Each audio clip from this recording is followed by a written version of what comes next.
Hello and welcome to GameSpot's coverage of E3 2016. We are live from the Los Angeles Convention Center here in LA, California for the next 2 days, showing off no fewer than 6 press conferences, the first of which EA is kicking off in about 30 minutes time.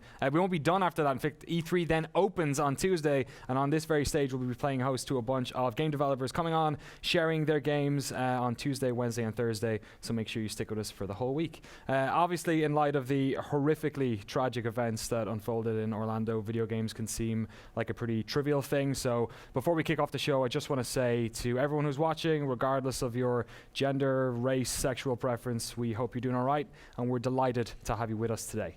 I'm also delighted to be joined by a couch full of my international friends and colleagues. Scott Butterworth representing the San Francisco office, Lucy James from the UK, Jolly out London. London calling. And Jess from whoever like Roadhog and... right? You're from that Overwatch. It's like Roadhog and Junkrat are from... That's me. That's the place that I come from, yeah. It's great. Sydney, Australia. Mad Max. Mm-hmm. Yeah, anything That's else? us too. Great. Yeah. Loving Neighbours. Those Neighbours. Yes, specifically. She was in the original Mad Max. She hasn't aged a day. Yeah. Nice work. Your hair's it's a grown small back. country, yeah. Yeah, works So well. There's only all 5 people that live there, yeah. And Russell Crowe already left. Mm-hmm. Yeah, him and Tugger. We've got a bunch of stuff to talk about, though, over the next 25 minutes. EA are going to, well, we do, but a lot of it's been leaked for us. Yeah. Dude, this morning it's crazy. Like, everything's out there already. Well, not everything, but yeah, like substantial number of leaks, which I'm sure we'll touch on right now. Yeah, so I guess the first things first, I guess EA were doing their dress rehearsal and... Someone hit the go switch. Oops. Left the car. I mean, I feel like this happens, like we do a live show every single year, right? Full of like all of these, you know, professionals and talented individuals who know what the hell they're doing. So do all of these other companies. But every year, somebody manages to slip one out. Was it Dishonored 2 last year? Yeah. So what happened with EA this year? Who's actually seen it? Yeah. Jess, you saw it. All right. Yeah, so what did you see? What happened was, very unluckily, when it was hit, someone accidentally said it live, they were taking a look at Titanfall single player. Okay. Titanfall 2 single Wonderful. player. Which is really interesting because obviously one of the main criticisms of Titanfall was that, you know, they were very multiplayer focused, and they had said in the past that they wanted to stay multiplayer focused because they wanted to release on time. They didn't want the extra pressures of like, you know, single player Yeah, small enough team to as well. impede on everything they were trying to accomplish with multiplayer. But I think what happened was a lot of people found, you know, the Titan pilot dynamic and the world they were building quite intriguing and felt like it could be super great for a single player campaign. And fortunately, it sounds like EA and Respawn aren't listening. Yeah. And so yeah, we got kind of a, you know, your classic gritty single player shooter trailer going, and it looks like they're going to explore the relationship between Titans and pilots, and also Titans seem to be quite a bit more complicated than Right, we it's thought weird. they were. Titans are sentient? Is Yeah, that a thing? they I appear didn't- to be sentient. So the like problem... an AI or something. Yeah, Right. AI. I I think think it's not fully sentient, probably. but yeah, like there's now interactions between those piloting the mech suits and the mech suit itself. Yeah. Kind of Big Daddy-esque, though. They have the relationship with Yes. the pilot. Right. That's their core programming is to care for Yeah, the pilot. it feels very because law they're of putting robotics. inside of themselves. Yeah. Yeah. It's a little bit weird. An extremely literal way, yes. Yeah. So it's strange because a lot of this stuff has like appeared, and then there's been screenshots and news articles, and then there's been DMCA notices which have pulled them down. So like some of it has been very readily available, and then completely unavailable. So I guess the things that were in that trailer were like, one, it looked a lot more colorful. I thought it was interesting. Two, there was one of the maps in Titanfall where there was all these flying things that were like killing you every once in a while. They were like kind of flying overhead, and people were like, oh, I wonder what like other animals are in this, you know, on this world. And the trailer had a bunch of like weird little creatures and stuff as well. All sorts of things. I mean, there's so much new stuff. I mean, we were talking about it earlier, and it's bright and colorful, and they have all these environments and stuff, and like they're fleshing out characters. I'm really interested to see what they're going to do with it. Have you guys seen the big Titan that's somewhere here? I've seen he's pictures. in LA Live. We saw him getting built yesterday. Oh, right. He's but in he LA was just Live. legs. LA Live beside butt. the Doritos ass arcade machine thing. I Did you have see seen that? that. I haven't seen that. No, it's in the main square, just next Okay, to the cool. Nokia Theatre, I think. Wonderful stuff. It's absurd. It's so big. Yeah. Yeah, I mean, it's either that or the World of Warplanes thing, which didn't show up this year. So I guess we've got Vince Zampella to thank for that. Let's wander on from that. Another thing that actually apparently appeared during that live stream was some sort of Star Wars game. Now we know that there is the Amy Hennig thing happening. Yeah. We know that is it the folks who made Dead Space? What are they called? Visceral Games Yeah. also working on one as well. I'm guessing we're going to see something to do with either of those games, Lucy. I'd hope so. I mean, they've obviously got some kind of deal worked out with Lucas, so they can have a bunch of Star Wars games have to come out.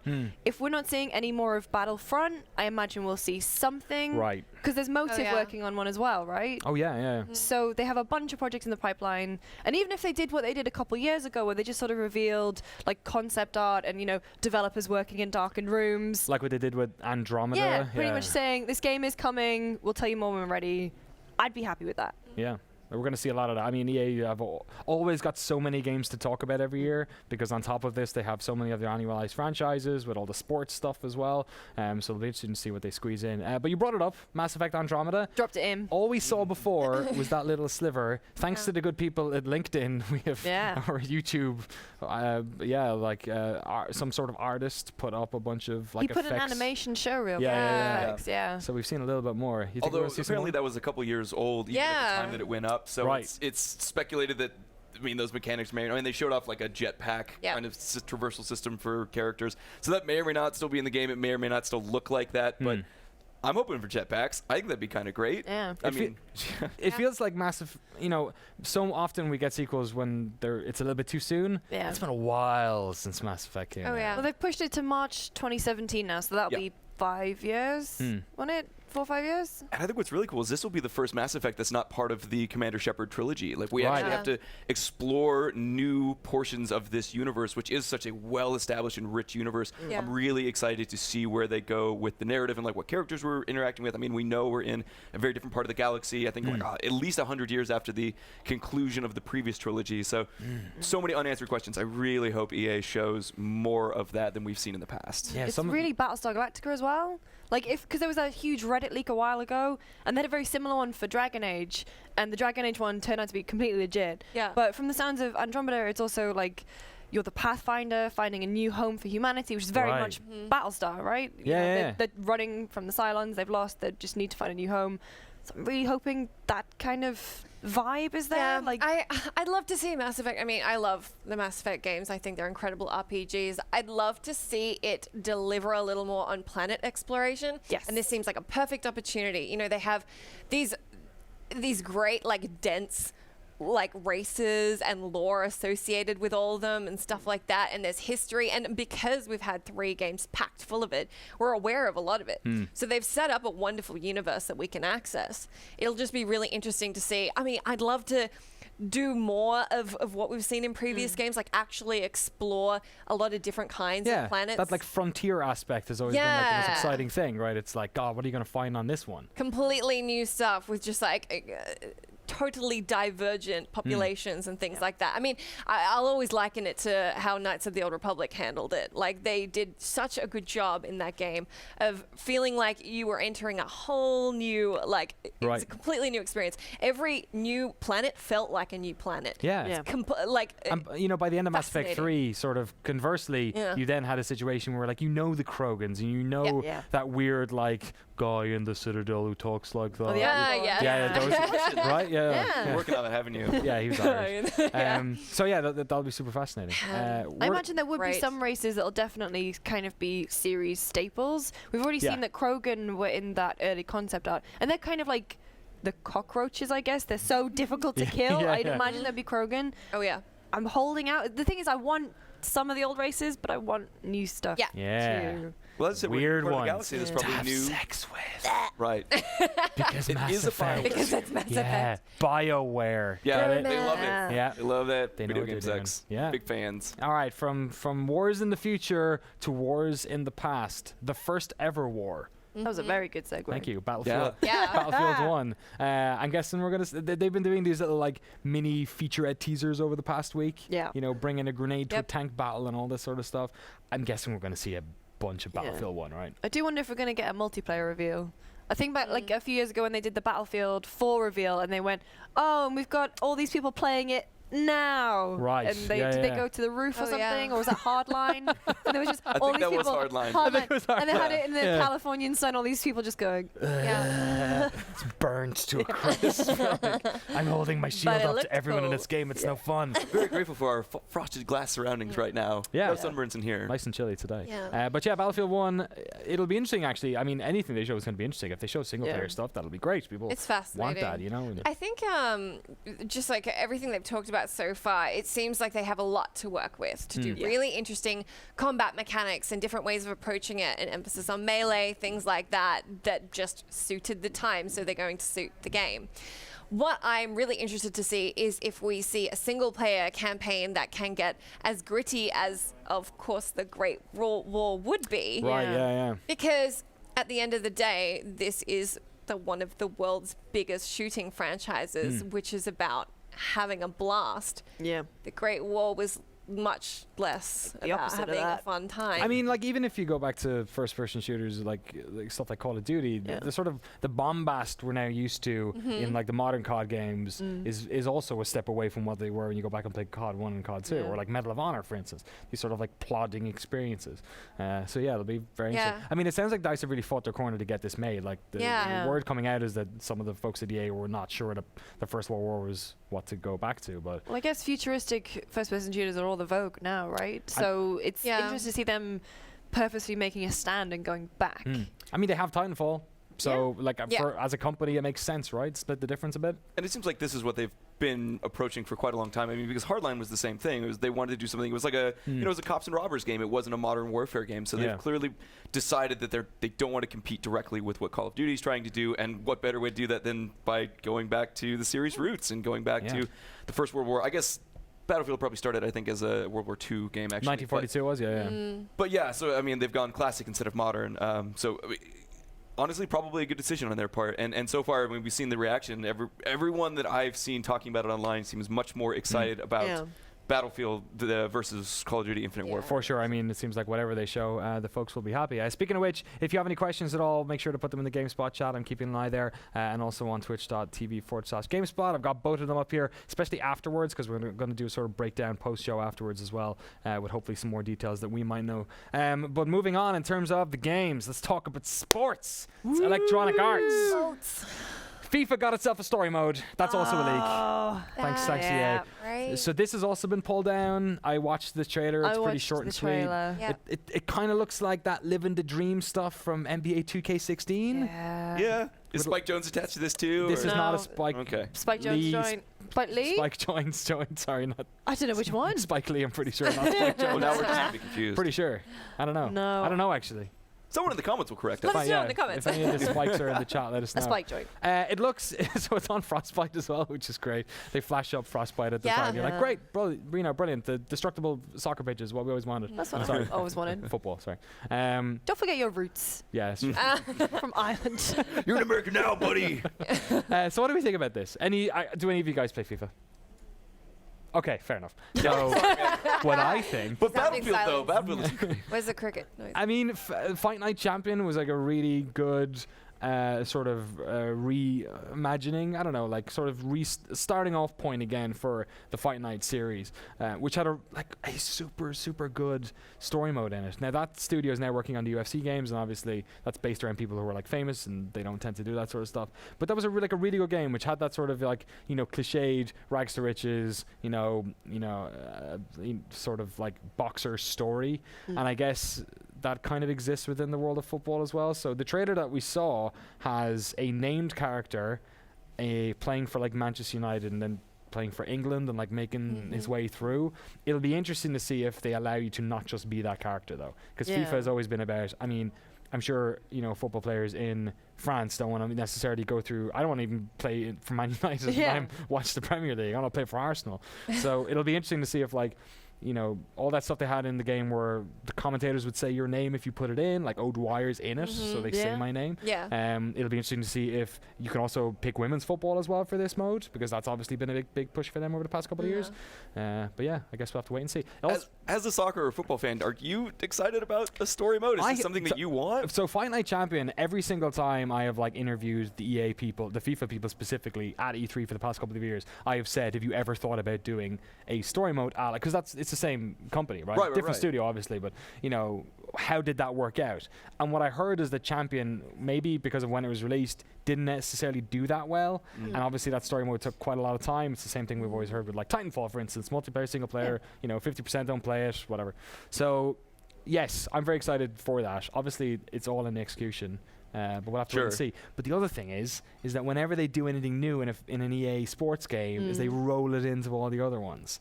So what if there's the same in Madden and the same in NHL as well? Yeah. It's possible. Do it. Are there any other EA sports games? There's no more NASCAR ones. Wait, do they not have a basketball? I think no, basketball's 2K. Yeah. Well, they had. I thought they had. There was. They had live, but then that was the one that they literally killed. Yeah, dead. Where was Took it out behind the shed. Hoop God. Yeah. Was he EA? I swear he was on the Was press he? conference last year. I wonder where the Hoop Who God made the NBA is. Street games? If you say his name 3 times into a mirror, he appears. We're about 10 minutes from the conference going live, but we still have a bunch more stuff to talk about. Let's talk. Can we just talk about more Star Wars? Let's just talk about all the Star Wars games. I mean, the chances are we're going to see loads of them. I would certainly hope so. I mean, God, they're making several of them. So. What about the Old Republic? They had an expansion last year. And we know BioWare are working. Well, BioWare are working on Andromeda, a secret new IP. Right. And they do have the Old Republic going on in the background. Are they going to do a new update? Well, that would be. I mean, that would be 4 then, because we have Visceral, we have Motive, we have Respawn, which got announced last month, I think. And then, I mean, yeah. Let's not forget about Lego Star Wars: The Force Awakens, which is this is not an EA game, but it's a Star Wars game. Well, this is what's happened after Infinity. I mean, or as part of that whole thing. You know, you can see the strategy now. They're out there licensing games again, and Star Wars hasn't been bigger in recent memory than it is right now. I mean, is Rogue One coming out later this year as well? Yeah, December. Yeah, so a bunch of stuff. So I imagine if there was ever a conference over the next 6 days that we're going to see a lot of Star Wars stuff at, it's going to be EA. I certainly hope so. I imagine PlayStation as well, actually, because they always do The Force is strong with PlayStation. Yeah, and they've got that VR experience that they talked about at GDC, so hopefully we'll see something of that. I mean, they said that like we're making a Star Wars VR game for PSVR. You'll see it eventually. Maybe eventually is E3. Let's talk about that actually, because another thing that we've heard over the past couple of days is that Ubisoft are going to be showing off a bunch of virtual reality stuff. We also now know that the Neo isn't going to be front and center for Sony, which means that's probably a lot to do with their messaging about PlayStation VR and not wanting to sort of muddy the water about that. So, I mean, an educated guess means that Electronic Arts are also going to like jump in and show off like, here are our, you know, dipping our toe into the sort of VR. I think that's the right phrase, because if we are going to see anything, it's probably going to be a very like something cautious. Little. Like, don't worry about it. You won't. Because so far, everything we've seen for VR has come from much smaller teams, and a lot of it's been really great. But we haven't seen like, you know, there's no Call of Duty VR that I'm aware of, right? I mean, there's been so far, no real big major franchises, like AAA, quote-unquote AAA franchises that have come to VR. So maybe E3 we're going to start to see a little of that. I'm not aware of anything besides the Star Wars experience that PlayStation is talking about. But, I mean, maybe at EA's conference we'll see a little bit from them. You'd think EA is a good place for it. Because, I mean, you know, EA has given us a lot of, like, sweet indie games to, like, get excited about. Yeah, you know, they kind of, I mean, God bless Madden and FIFA, because those kind of bankroll other projects. Mirror's Edge. The first Mirror's Edge didn't really sell that well, but they made another one anyway. And I appreciate that EA historically has kind of done that. Like, they will take a risk on a game that maybe is not going to do great. They've also got access to a bunch of IPs that they could probably filter that stuff into. So one of the leaks that happened a little while ago was the idea that there might be some sort of virtual reality Battlefront, which would be... Right. Oh, come on, that'd be great. I get really motion sick in VR, so you just hear that and you're like, no. Dude, I want a Mirror's Edge VR. I think that would be great, but that would kill you. You would like put the headset on and Mirror's Edge immediately kills me. You know that button where you can turn around 180 in like a fraction of a second? Could you imagine that in virtual reality? Be even a little much for me, and I generally don't get motion sick. Look down, it's your ass suddenly. Well, do you remember when someone put not Dead Island, Dead Rising? No. The one that Techland did after. Dead Space? Oh, Dying Light. Dying Light. Yeah. Put some of a Dying Light in VR, and that was awful. Because it's when the camera takes control away from you when you vault over something. Right. That's when people make mistake. wow, But to be honest, like stuff with Vive now, like Vive, I'm fine with. So it seems like the motion sickness problem is going away. So if Battlefront were to come to VR, and hopefully they've taken the time to smooth it all out. Yeah. Man, being in those environments though. Yeah. Just being able to walk around. Yeah, I want like a Star Wars, like a cockpit so VR cool. game. These cockpits seem to work really well with VR. You're seated, and you've got yeah. like the control panels. You can like look every direction. I mean, it works for Valkyrie and things like X-Wing that. versus TIE Fighter. Right? I mean, that would That would be work fantastic. perfectly. Yeah. Make it happen, EA. 100%. I wonder if the other thing they do with the sports games is like even stuff like Kinect, like the voice commands, all that stuff always gets like a little bit of a piecemeal tip of the hat in those sports games. Does seem so to. like imagine maybe if you could play FIFA and sit in the crowd. Imagine if you could That'd be be cool. the ball. You could literally be the soccer ball. No, why you always got to take it in like the worst VR way possible. Imagine being the referee. It's all about experience right now. We got to try different things and see what works. Yeah, And, there's no wrong answers in brainstorming. That's their approach they'll take. unless you tell somebody to make a soccer game in which you are the ball. That's ball, probably yeah. a bad idea. Yeah. They should hack it for PC. I mean, I'd play that. Like if you're sitting in the crowd, because the thing about the TV camera is that it's like sort of like moving with you a little bit. Yeah. So you get that That'd be quite perspective. nice if you like- In the hockey, you can bang on the walls when they're all fighting each other. Go Sharks. Oh yeah, good point. Yeah, that's on today, right? Yeah, a lot of sports on at the moment. I'm missing the end of the Canadian Grand Prix right here. Okay, so we've talked a lot about a lot of the stuff we kind of thought we were going to see, stuff that is leaked, stuff that very, very, very likely. Yeah. New IP. I mean, EA have already said in an earnings call that they're going to be saying there's going to be something between now and next year.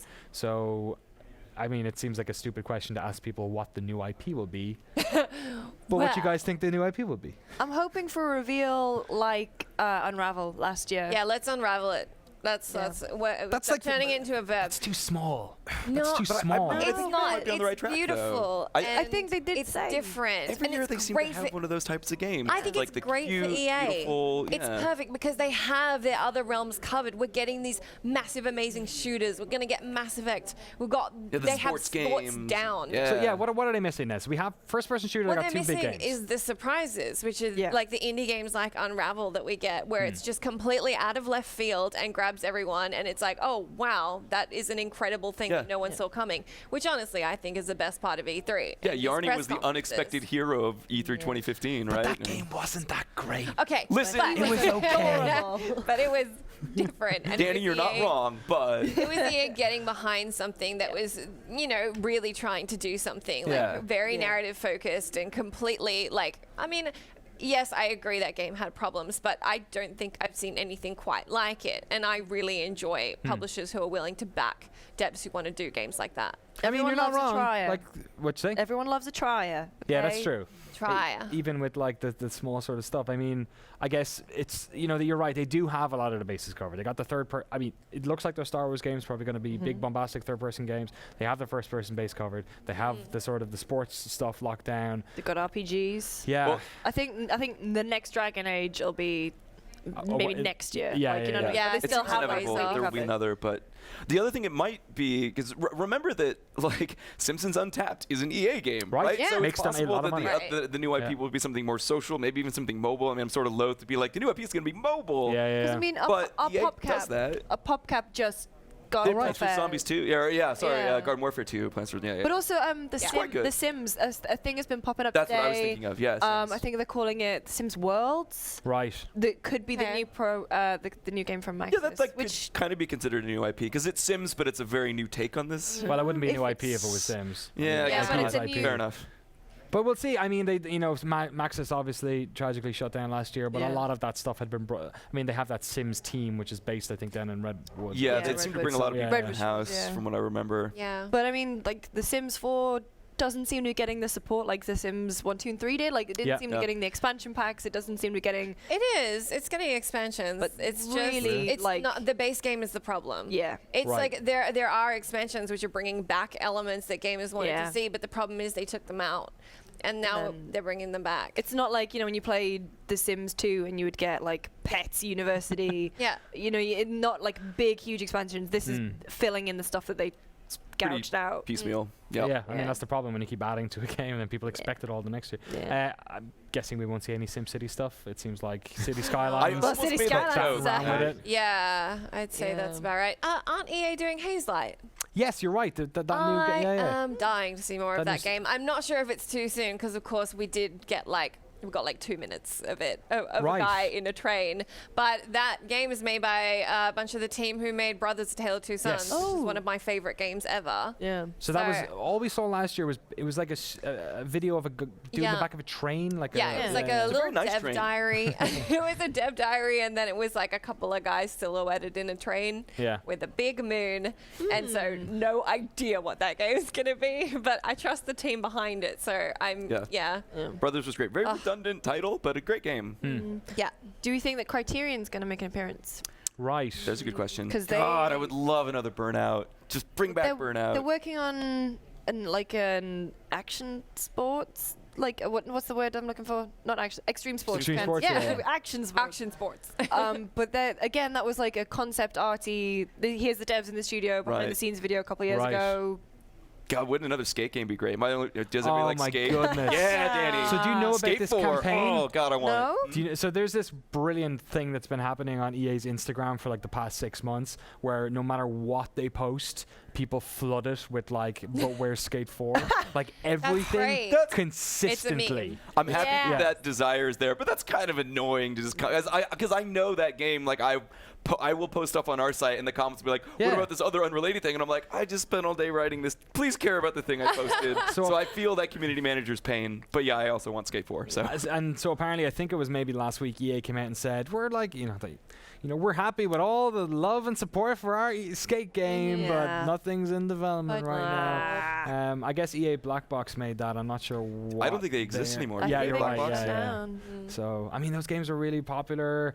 There became a time, like I interviewed Tony Hawk downstairs last year, Yeah. where there just wasn't enough people buying those games for both those games to exist, Yeah. and they almost sort of like cannibalized each other. So, I mean, Tony Hawk's not going anywhere. Well, Tony Hawk's not coming back anytime soon. They kind of shot themselves in the foot, though. Yeah. I mean, like they That was had a chance. They had the right idea with the most recent Tony Hawk, like going back to arcade roots and just kind of dropped the ball a It little. would be a interesting lot. to see if EA were like holding off to see what the reception to Tony Hawk Right. would be like before deciding. And I that hope could not, cut, that because- could cut either, Yeah. I mean, you could Ruin cut it that for either way. everyone. You could either say that was a complete disaster, but I mean, you're right. Like the game on paper was good. It was just a terrible execution. Yeah.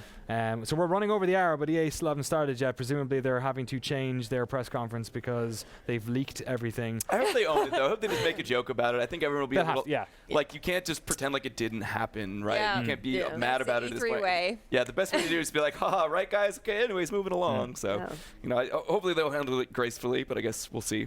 I can't imagine Peter Moore would just completely ignore it. I like Peter would. It's not his first rodeo. What's the over-under on a new Peter Moore tattoo this year? What do you think it's going to be? Yeah. Ooh.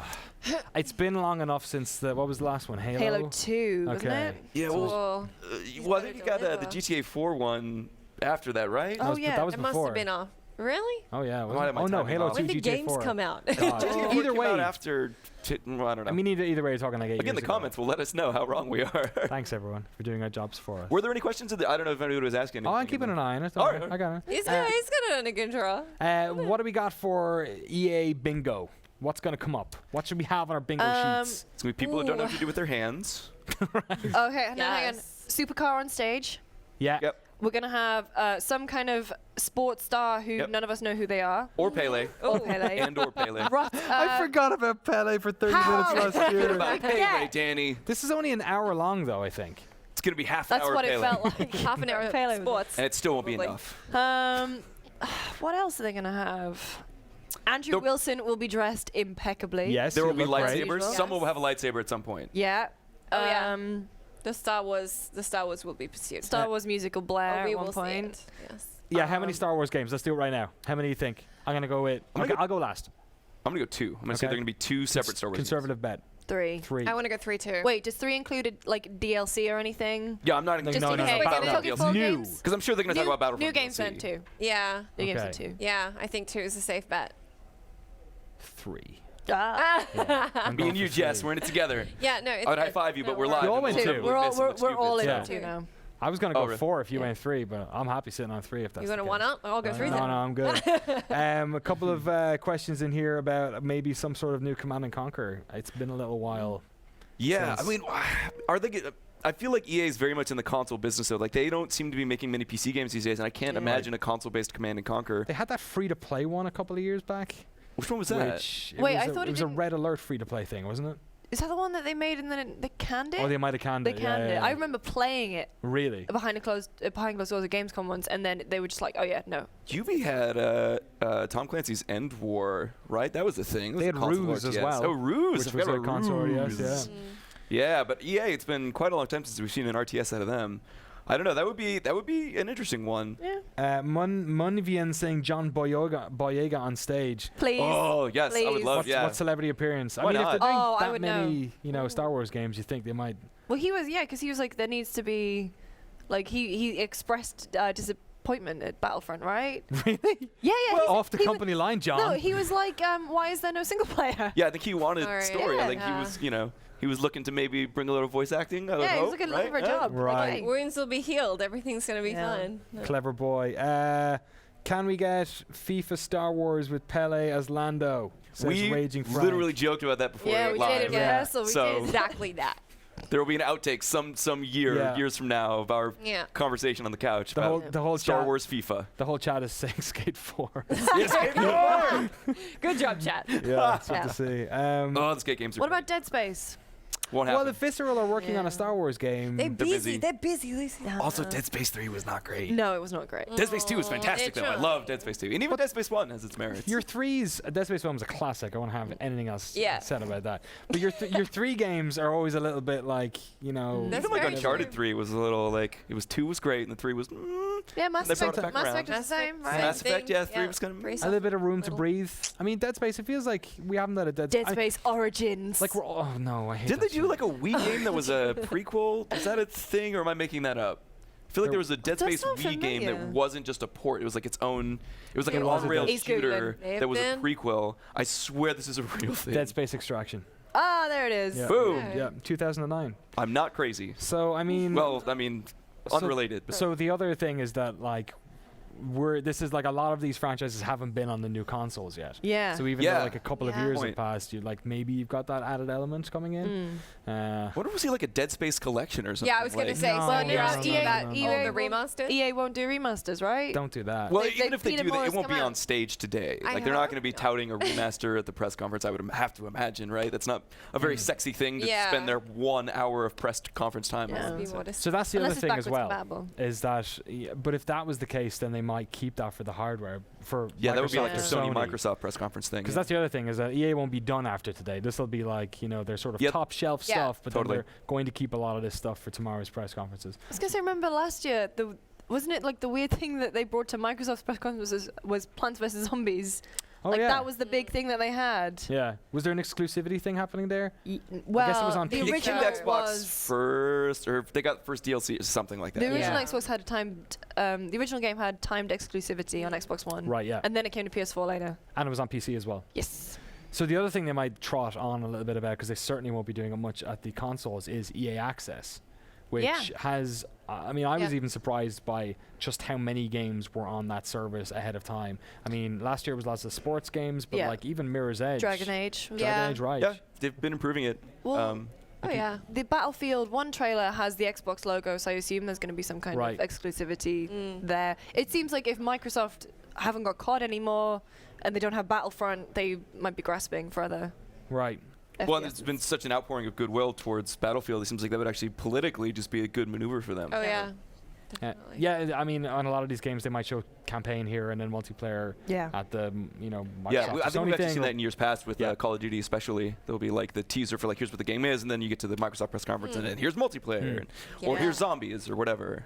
So yeah, Yeah. it's entirely possible that's what will happen today as well, or over the next 2 days among all of these this gauntlet of press conferences. Yeah, I mean, and by the time Tuesday's finished, we're actually going to know most of the stuff that's Yeah. got to be shown. Yeah, the show will be over before it begins this year. Yeah. It's a bit nuts. So what is this, day -2? Day minus Yeah. 1 at least, and then tomorrow's like day madness. 0. Yeah. It's going to be interesting to see like how much time they allow for because we've talked about so many games, right? Yeah. There's like maybe multiple Star Wars games. So much. Battlefield 1, Titanfall. We talked about, well, you know, we'll probably get, they have to, you know, get people out there. So like we might see Amy Hennig out there talking a little while. Cool. Jade Raymond might be out there as well. Yeah. You know, the Hazelight game, maybe if they show that. They also have to dip, you know, into the sports stuff. Then there's going to be DLC for all of the stuff that's already come out. What do you think we're going to see in that respect? In DLC? Yeah. Battlefront for sure. Oh, they Right. gotta show it. Yeah. I mean, because they already have a game roadmap laid out, so we kind of know what's coming. But I'm sure they'll show it and be like, "Here's this," and then we're we also gonna haven't tease really the had next a proper one that's look. later this year, and Just details. yeah. So I'm sure like that's kind of a given. Yeah. What else? Everyone's shouting for Pele and for the thing to start. Pele riding a skateboard, introducing Skate 4. Boom. Gency Havoc asking for an EA rugby game. Yeah. There was rugby games come out every year. They're always just made It was by a these lacrosse game. Mike Mahardy reviewed a lacrosse game. KC Powell lacrosse. Yep. Oh. It's a There was thing. a- What's it covered? I think he gave it a 4. I mean, what might be interesting to see is that, like, obviously Gamescom is really putting itself more on the map more in terms of big game releases and stuff. So it could be that they have a very dedicated number of games, just a handful for E3, Right. and then they save more. Like, especially I think the ones that are coming later, maybe Mass Effect, for example, would have more of a presence at Gamescom. I was so surprised last year about how much stuff was really shown there. Like Scalebound, we got that big gameplay reveal. Yeah. Like even now it sounds like Sony are sort of Coming back. Yeah, well, Because yeah. they realized they're not Paris Games showing- Week maybe wasn't Yeah, the best. exactly. They're not showing Neo or PS4.5, whatever, Right. at E3. Where are they going to... I mean, it's got to be Gamescom or maybe TGS. Or TGS, but then TGS has fallen by the wayside as well. I would be surprised if Microsoft showed anything at TGS, but Gamescom, they definitely had such a big presence there last year. Yeah. But because Sony wasn't there. And I mean, Didn't this year hurt. there's a decent amount of space between that and PAX Prime, or PAX West as it's called now, actually. Yeah, they rebranded. Yeah, so God, there's so many events all year long. Those we got, you know, Comic-Con and PAX and Gamescom, and I think TGS is actually right before Comic-Con in the middle of the summer, right? It's I might have my dates September. wrong, but there's just so many big. So who knows, man? Who knows? It used to be like everything was E3, and now it seems like a lot of the big announcements are spread more evenly throughout the year. So I mean, even like during the amount of press conferences we had last week showing Yeah, stuff last like week. Deus Ex. So announcing everything. We had the Destiny Watch Dogs stuff. landed. Yes. Yeah. Destiny had theirs. Dishonored. Speaking of things that leaked. Oh yeah. yeah. We No. got plenty of leaks to talk about over the next The couple of days. weekend. Yeah. But we're sticking to EA. Have they still not started? Here's a good one. Dead Space VR says Dan James 2015. Potentially. I mean, I know that think Sony's that's doing. pretty I've actually cool. seen their. Oh God, what was the game from last year? The Choose Your Own Adventure horror. Yes, this is the Until Dawn. Yeah. They have. There's an Until Dawn VR game. So you know. Oh, clearly- Rush of Blood, yeah. Yeah. On-rails It's an shooter? on-rails thing, so I would kind of like to do a more exploration-based VR jump scare game. It's an but on-rails shooter, isn't it? Kind of, sorta. Yeah. Yeah. You shoot Kinda, stuff. sorta. I mean, yeah, it's not like you're playing, you know, Area 51 or like Time Crisis in Yeah. an arcade or Yeah. something. But yeah, you're like in a mine cart and you have a gun and things Sure. jump out at you.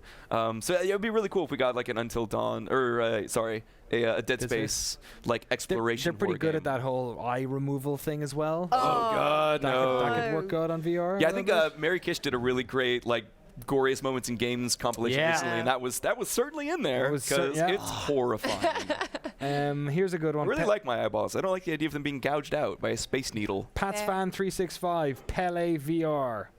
LA VR. Yeah. All right, Pele. let's Pele VR. It's coming up. We Here we just got ears on it. EA is just starting off, so make sure you stick around after this, where we'll be doing our post-show impressions. But until then, enjoy the Electronic Artist.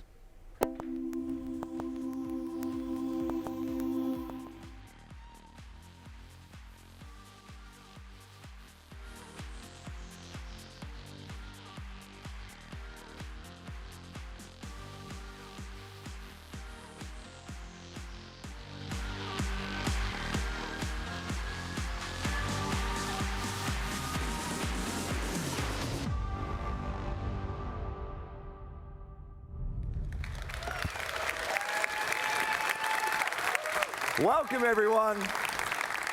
Welcome to EA Play, coming to you live from the Novo in Los Angeles. It's always cool to be part of something new. This is a brand new event, a brand new venue, and we're kicking things off with a new type of show.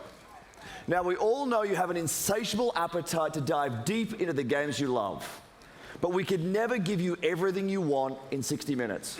And let's be honest, even if we could, you'd also probably rather see and hear it from the community anyway. We get it. So consider this next hour to be a taste, a quick glimpse into a bunch of great stuff that we have in development. This is us opening up the door, welcoming in our players, influencers, media, and partners. We're inviting you in to play. We're surrounded here by hundreds of game stations. Thousands of you will get hands-on with our games this week. Unfortunately, more of you won't. But the content creators here are the ones who can tell you what they see, what they feel, what they like, and even what they don't. And that's fine too. We want your feedback. We want to know what you think. Just as long as you take some time to play. Of course, EA Play is a global experience. So here's a twist. Someone had this crazy idea of hosting EA Play in not one, but 2 locations. And then, I'm pretty sure it was that same person had an even crazier idea of seeing if we could join them live via satellite. So let's welcome Peter Moore and hundreds of our friends from London.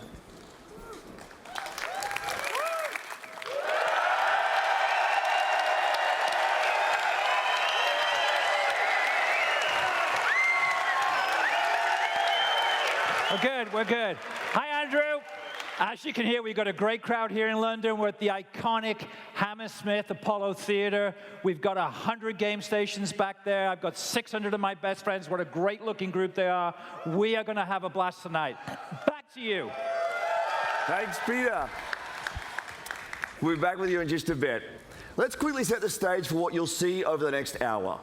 We will take a look into the future of EA Star Wars games. BioWare will take us further into the next intense chapter of the Mass Effect universe. From EA Sports, we have both competition and story. And of course, Battlefield 1 and Titanfall 2 are both here today. Right away after this show, we will actually host the first ever live-streamed 64-player Battlefield 1 match.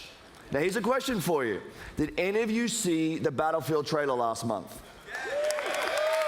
I know you did, and I know a bunch of you were thinking, is this real? Are there actually going to be airships and horses and trench knives and shovels? So 2 things. 1, yes, and 2, you can see it for yourselves. Not in another trailer, but with an hour of gameplay live streamed around the world just an hour from now. A few thoughts before we get into the action. Just a decade ago, there were about 200 million game players in the world. We thought that was a lot. Now there are 2.6 billion and growing. We are all part of a global phenomenon. At its core is play, something that is increasingly important to our lives today. For many of us, games are vital. That's what drives us to make games and continue building, creating, innovating, and exploring. We know just how important it is. We see it as our responsibility to help people on all corners of the globe experience play. Because we all play to live. This will be a fantastic 3 days, so let's get started. First up is a great friend and the mastermind behind one of the industry's most compelling franchises, Vince Zampella. Thank you, Andrew. Well, everyone, it's great to be back near E3. So, Titanfall introduced millions of players around the world to the fast, fluid Pilot and Titan gameplay that is at the heart of Titanfall. And with the release of Titanfall 2, we're excited to welcome PS4 players to the franchise for the first time. We'll start off with a look at what players can expect out of Titanfall multiplayer.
love it.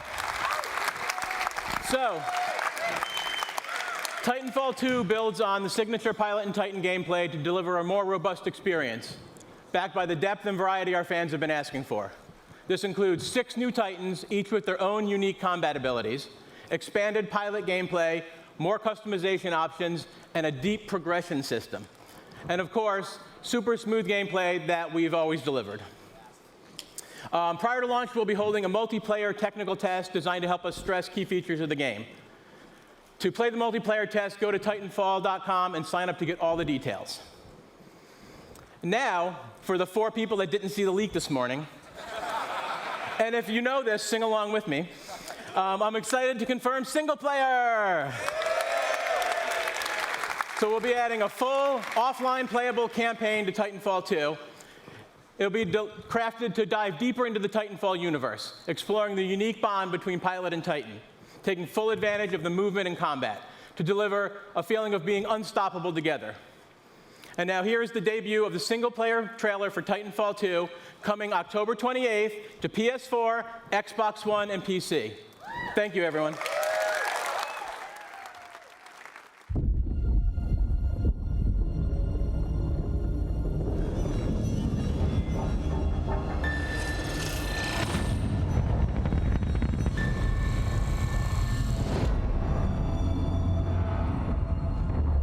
BT-7274. Your data recorder says your original pilot was killed in action. Correct. My original pilot was KIA. I am now linked to Rifleman Jack Cooper. Who authorized this?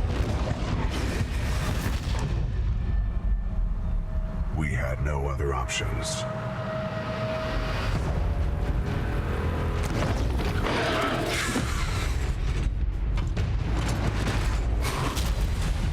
What are your protocols? Protocol 1, link to pilot. Protocol 2, uphold the mission. Protocol 3. BT! Protect the pilot.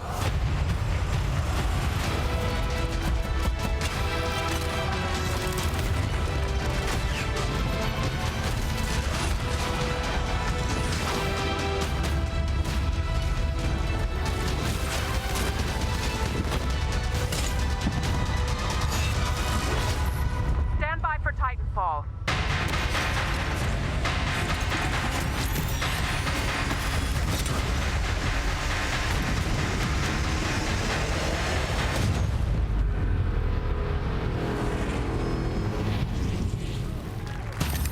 Trust me.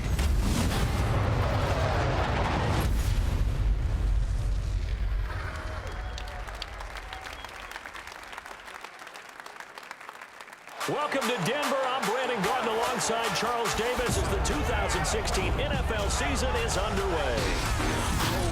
This the game that kills us. Pioneer started on my corner like the cold rush. Had lining up the block like a gold rush. Saying live fast and die young is what they told us.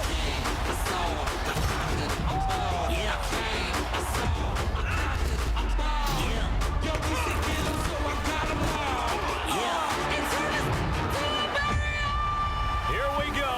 Just 3 seconds left. The Broncos fighting for their playoff lives. A snap, hold, it's blocked. T.J. Ward blocked it. And in the most improbable of ways, Denver is going to the playoffs.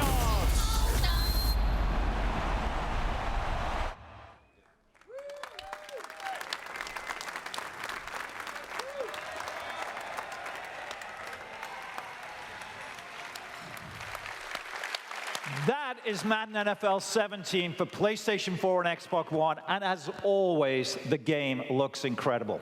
This year, Madden lets you take your team all the way with the most balanced gameplay to date, new ways to play in franchise mode, and an all-new commentary team. It personifies everything we love about sports: passion, intensity, and of course, competition. Competition in the world of gaming is esports, and it's absolutely electric. Elite players, a global stage, and of course, big paydays. From the first Madden Challenge 14 years ago to today's competitive battlefield scene, and of course, the FIFA Interactive World Cup, EA is no stranger to the power of elite competition. But the spectacle of esports barely scratches the surface of competition. It's a select few that become pro gamers. That is why EA is embracing a new approach to competitive gaming. We want to make stars of all of our players. With new competitive modes and weekly online contests in our biggest franchises, we're making competition fun and meaningful for everyone, regardless of their ability. As such, I'm excited to announce 3 awesome new ways to compete: Challenger events, Premier events, and EA Major events. With our Challenger series of events, we'll be giving the community an ability to be more easily hosting and running their own tournaments. Next up is the Premier series. These are large-scale live events that we'll host with partners from inside and outside of the gaming world. And finally, there are EA Major events. These are marquee live events run by EA on a global stage. The best players competing for the biggest prizes. And it all starts this weekend at EA Play in Los Angeles with our first EA Major event, the Madden NFL 16 Championship. In a moment, we'll welcome ESPN's Stan Verrett to the stage in LA, who will introduce you to the 8 finalists. But first, let's meet 2 of the fiercest Madden competition out there, Eric Problem Right and Zach Serious Mo Lane. The greatest of all time is the guy to beat. This guy just wins. Being the best in the world often inspires awe, reverence, respect. But when you're the best in the world at a video game, everyone thinks they can take you down. Every day on Twitter, there's people coming in saying that they can beat me. Usually, I just respond in the nature of something like, Floyd Mayweather doesn't fight, Joe Schmo off the streets. I am the greatest of all time when it comes to Madden football. I'm here to win, and whoever's in the way is just, another person that's going to have to get laid out. I'd like to believe that I'm the best Madden player in the world. Give it up for Serious Mo! If anybody can be the heir to problems thrown, a lot of people feel it's going to be Serious Mo. I kind of dedicated my life to this. When I was 16, I was at the top of my class, but I would go to school with no sleep from being up all night playing Madden. Being a full-time video game player is hard for a lot of people to understand. It is tough. It is tough to do, and I'll play as many hours as I can just to really get ahead of the competition. Both Problem and Serious Mo have a claim to the top of the Madden world, and the issue may be settled at the Madden Championship. It's a tournament that started with 1 million players in online qualifiers and ends this week, live in Los Angeles, with $50,000 at stake. These would-be rivals are actually close friends, but don't expect them to take it easy on each other if they meet with a title on the line. Oh, there's no question I'm going to win the Madden Challenge this time around. I wish him the best of luck, but, I got to beat him.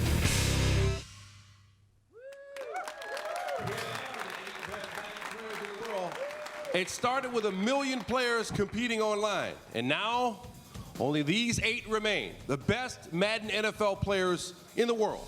All world-class competitors. They're at the top of their game, but only one is going to be the winner. Let's meet one of the guys here who appears to be a little injured. This is Serious Mo. You saw in the piece. What happened? I was racing a friend, didn't have my shoes tied, fell down, broke my collarbone. Didn't have your shoes tied? Are they tied now? No. No, they're not tied. All right, we don't want you to fall off the stage. All right, best of luck to you. Best of luck to all of you guys. Now, it's going to be an awesome competition. If you can't be here at EA Play to see it in person, you can tune in. You can watch on Twitch, YouTube, or tune into ESPN3 to watch all the action live, or join us at ESPN2, 6 p.m. Eastern on Tuesday for the finals. Now, let's send it back to Peter in London.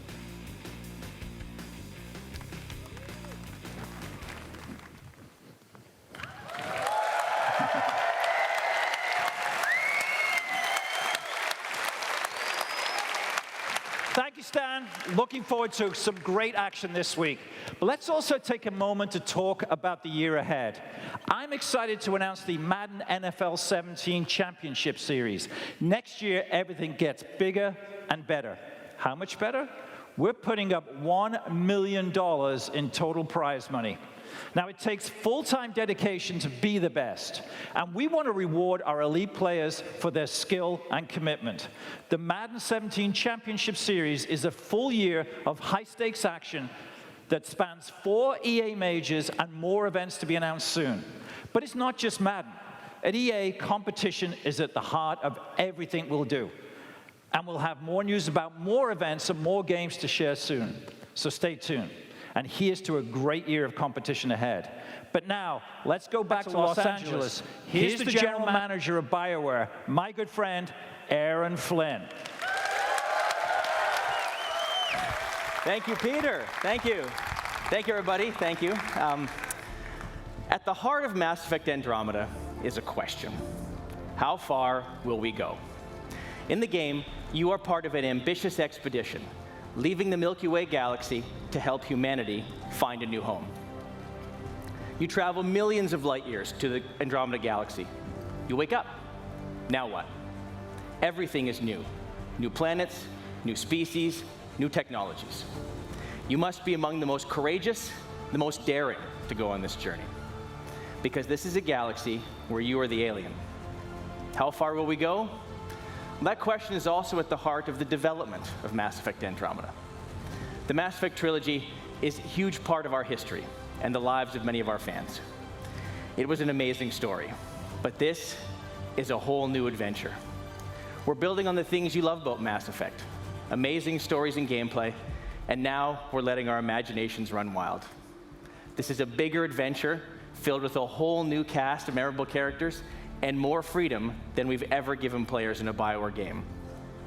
And for the first time, it's all powered by Frostbite, which means you're going to see, hear, and feel Mass Effect like never before. That's our promise to you. So how far will we go? Well, we can't wait to share more with you this fall. Here's a look behind the scenes at Mass Effect Andromeda. Thank you.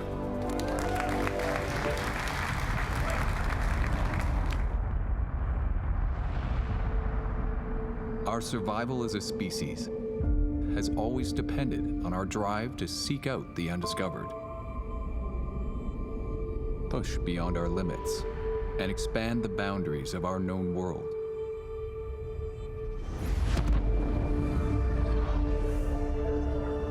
With Mass Effect, we are going further than ever before. To Andromeda, to build a new home for humanity. Imagine distant star systems with remote and hostile planets,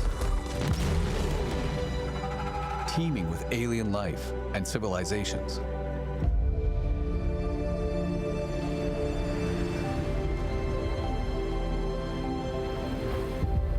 Worlds where adventure, danger, and the unknown are waiting to be discovered.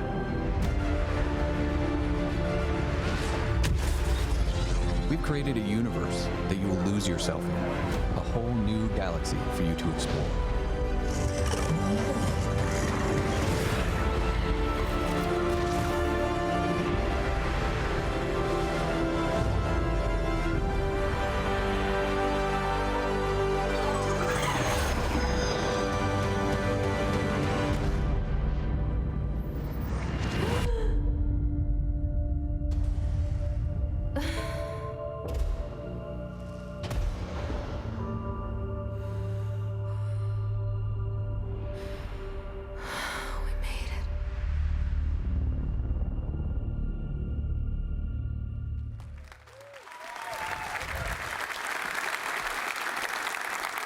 All right.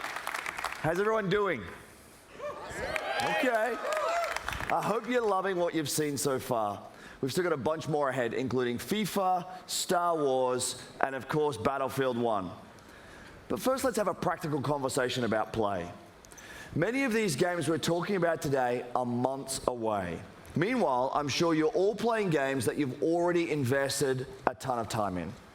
So our commitment is to support the community. It's a commitment to continue delivering new content to enjoy with your friends. In just the last year alone, we delivered more than 300 game updates to our most popular games.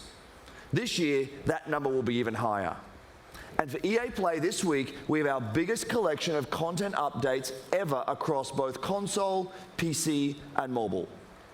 We've also got free trials to help you discover and try something new this week, like the Outer Rim expansion for Star Wars Battlefront, or check out some new games through EA Access for Xbox One and Origin Access for PC. Both have more than 20 great games available in the vault, and they are free for everyone to try all week long. Now here's one more way we hope you'll play this week. We have a new program called Play to Give. It's a big deal for us, and it's unlike anything we've ever done before. We're bringing together in-game challenges with charitable donations. First, the charities. At EA, we celebrate charitable causes that encourage a more diverse and inclusive world for all of us, as well as those that inspire and assist future game makers through STEM education. So we've partnered with 5 great organizations for EA Play: the UN He for She Initiative, National Center for Women and Information Technology, Special Effect, Code.org, and Code 2040. Now the challenges. There are 5 of them that are designed to celebrate our player community this week. Some examples. In Battlefield 4 and Battlefield Hardline, there's a new objective that's based on helping out your teammates in need. We're celebrating strong female characters in Star Wars Galaxy of Heroes as you deploy a special squad to battle against the droids. And in FIFA Ultimate Team, if you can win with the Play to Give Cup, you receive an untradeable rare mega pack. It all comes together at the end of EA Play when we donate $1 million in celebration of the importance of play. Now let me send it back to Peter for some big news on FIFA 17. Peter, over to you.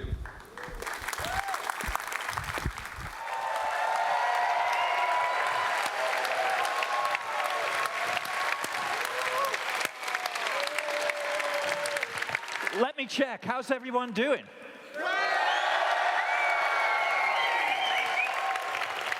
I think we're winning. Thanks, Andrew, and welcome back to London. Now, like me, I know many of you are excited that we're in the middle of a summer full of football. England looked good last night, till about the 92nd minute. But to be here in England at the heart of football, there's no better place to show you what's next. You'll see in a moment just how far FIFA has come from its debut in 1993. This is a revolutionary year for FIFA, for the most popular sports game on the planet. This is FIFA 17. EA Sports. It's in the game.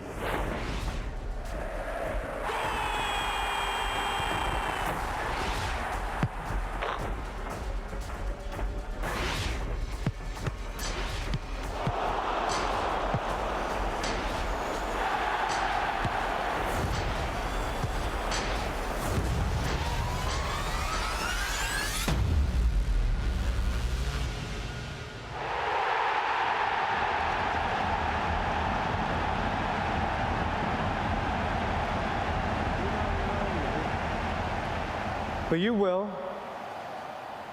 My name is Alex Hunter, and just like you and every other kid that's grown up kicking about football, I've always dreamed of playing on the biggest stage for the best tactical minds in the game, alongside the greatest names. Playing in the park with my mates, I've already pictured it. Taking flawless 50-yard passes from Beckham, sending in Messi with the perfect through ball, burying it in the top corner like Rooney. Now, I have the chance to make that dream my reality. To pull on a Premier League shirt and maybe even one day step into the center circle of Wembley, 3 lions on my chest. This is the start of my journey. I know it won't be easy, but if I can perform on the pitch, make the right decisions off it, and take advantage of every opportunity that comes my way, this is the start of my journey. and you're all coming with me. We've heard a lot about the talent of this young man, Alex Hunter. He had a wide choice of clubs to sign for. Today his journey begins as he makes his Premier League debut. I haven't seen a kid coming out of the exit trials generate this much interest in years. I never expected anything like this. Yes! A goal for Alex Hunter on his debut. You're in the big league now. You have to raise your game. You need representation, you call me. Wow! Check this place out! Just don't get too carried away. It can disappear just like that. Life doesn't always give you what you want, does it? I'm ready. You'll get your opportunity, Hunter. Just get me out of there. Oh, we might as well pack this season in now. What was he thinking? I want to stay and fight for my place. I won't let you down. Alex Hunter, an outstanding goal. Welcome to the Premier League. This young man has everything. We're going to make history. Incredible, Hunter! My name is Alex Hunter. You don't know me, but believe me, you soon will.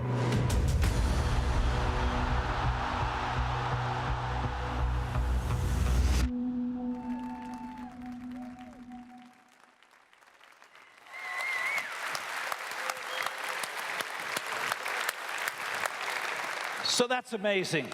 What you just saw is a brand new experience in FIFA 17 called The Journey. You'll live your Premier League story through the player we just met, Alex Hunter. That is the power of Frostbite, FIFA 17's brand new engine. You'll live in real football worlds, and you'll meet characters full of depth and emotion. And maybe nobody shows more emotion than the managers on the sidelines. And as such, for the first time ever, Premier League managers are in the game.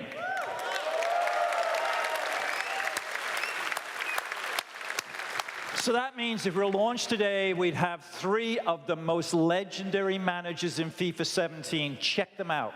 Pep Guardiola, set to join the league. The legendary Arsene Wenger at Arsenal. And of course, my favorite of them all, at the best club in the world, Jurgen Klopp at Liverpool. Now, these managers are the best. These 3 are the best, second to none. More than 1,500 wins between them, with 10 league championships and 2...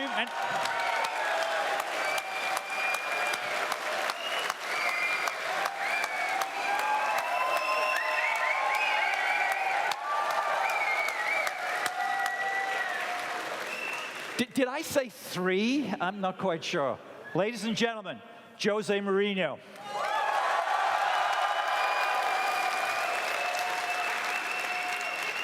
So I apologize. I don't write the scripts here. I don't do the game.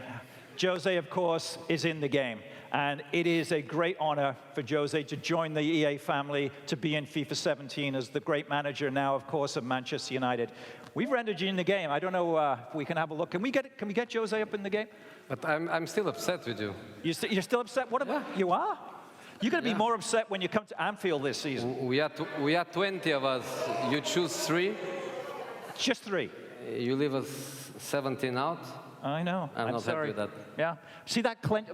First of all, he looks great. Secondly, I can tell you on behalf of all of us football fans, it's great having the personality and the skill and the talent that is Jose Mourinho back in the Premier League. And thirdly, I can't wait to bring them to Anfield and show them where real football is played. Having said that, it is great having you in the game. I know your son's a big player. Yes, he is. Who does he play as? Here's the question. Do you know? I don't know really. I just know that I can wake up 3, 4 o'clock in the morning with his noise. Yeah. Does he spend money on Ultimate Team that you're aware of? Yeah, I control the debit card, and yes. Well, I think we've all seen your contract, so I think there's plenty of Ultimate Team business to be had. So it's going to be great having the managers in there, and it's even more important to have Jose Mourinho, one of the great personalities of football for the last 20 years, and all of the things that he's done for this game. We couldn't be more happy to have you in the game. I know your son needs some early code for the game. I think I can take care of that. So, but ladies and gentlemen, please thank Jose Mourinho for joining us here. Welcome. Bye, guys. Thank you. Thanks, Jose. Thank you. Bye-bye.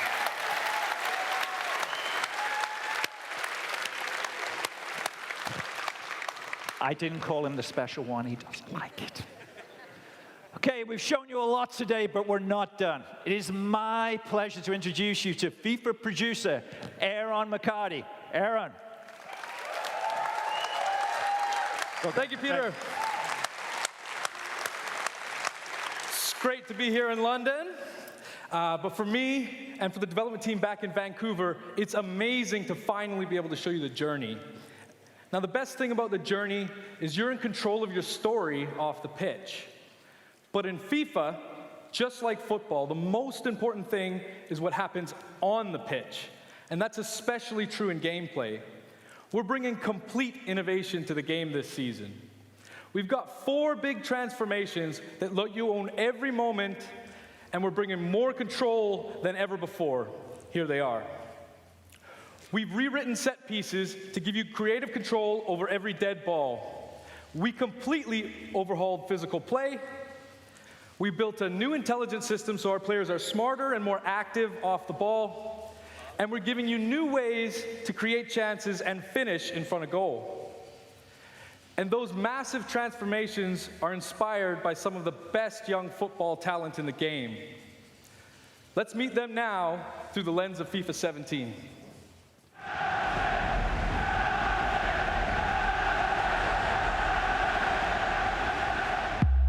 Okay, guys, a new season, a fresh start. Today is about winning. In football, this is the most important thing. When we win, we make the fans happy. They are why we train. They are why we are here. So remember what we need to do. Be strong on the ball.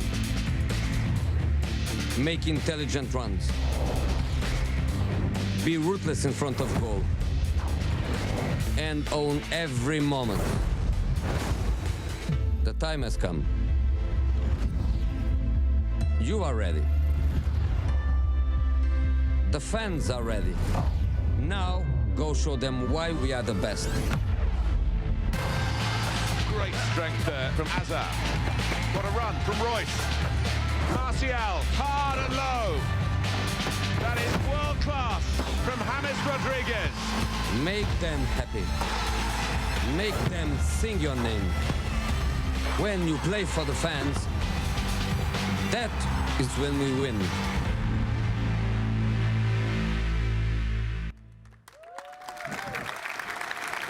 So about this time last year, we surprised you with something unexpected. With Unravel, you met Yarny, a tiny little character with a huge heart going on an epic adventure. You also met Martin Salin, a passionate and creative game maker from the Cold War studio that brought Yarny to life. We knew Unravel would steal your hearts because it stole ours. But it also showed us something profound. When we first saw Unravel, we saw a game that we knew deserved the world's attention. It deserved to be played.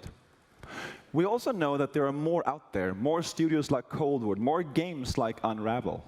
Passionate developers telling amazing stories, creating spectacular games. We are committed to working with small developers, finding these great new games, and giving all of you a chance to discover their magic. So today, we are very excited to announce EA Originals. Our EA Originals program is about 3 things. Firstly, it's about taking first-time experiences that are unique, gorgeous, innovative, and memorable, and bringing them to the world. Secondly, it's about supporting small developers and helping them make the most of their games. Now, we'll seek out a few projects each year for EA Originals and partner with them through the whole process from development to marketing to publishing. And lastly, it's about funding and offering a level of security. Now, making games is hard. It's a hard business. And these small developers have risked themselves to develop a new IP and created games and great games deserve to be played. Now, check this out. With EA Originals, we want all the profit from these games to go back into the hands of the developers, so they can keep innovating and creating into the future. Now, we've already begun with EA Originals, so please welcome to our stage Klaus Lyngeled from Zoink Games in Gothenburg. He's here to take you into the beautiful world of our first EA Originals game called Fe.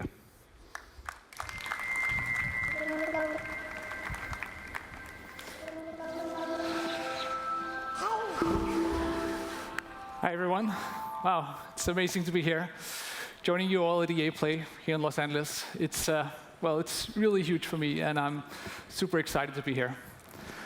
I run a small game studio in Sweden, in Gothenburg, called Zoink, and we're about 20 people brought together by our fascination for new approaches to interactive storytelling and art. And recently, we've been on a journey with a very special new project.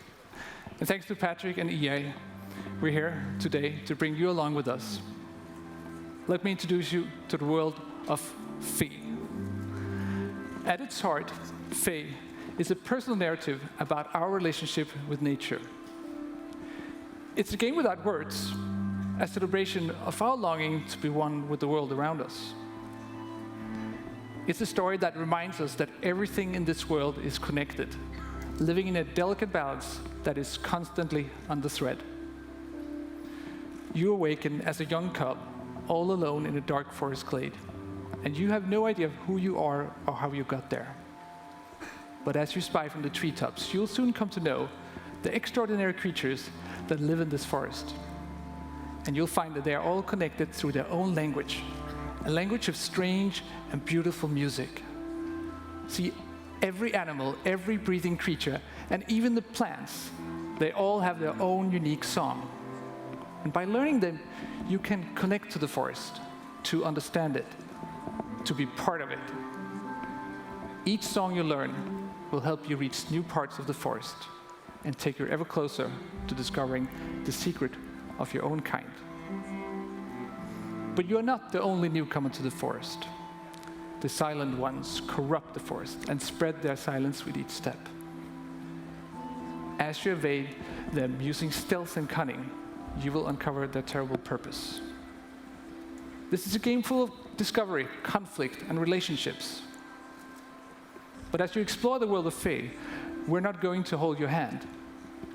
The game won't tell you where to go, what to do, or how to think.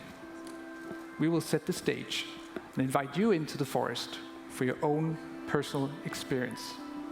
An experience that will leave you scared, amazed, and delighted.